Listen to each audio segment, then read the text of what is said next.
کائنات صلی اللہ علیہ وسلم فرماتے ہیں جنت کا ایک دروازہ ریان ہے جس سے صرف روزے دار داخل ہوں گے۔ نبی رحمت صلی اللہ علیہ وسلم فرماتے ہیں روزہ قیامت کے دن بندے کے لیے سفارشی بن کر آئے گا۔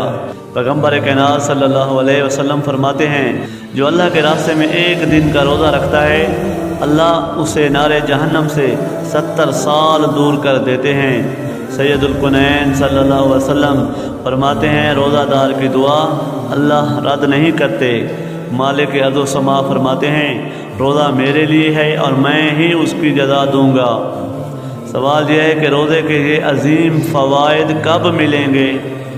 یہ عظیم فوائد تب ملیں گے جب روزہ جھوٹ اور غیبت سے پاک ہوگا، جب روزہ رکھ کر برائیوں سے اجتناب کیا ہوگا، جب روزے کی حالت میں لڑائی جھگڑے سے پرہیز کیا ہوگا، جب روزہ اسلامی احکام کے مطابق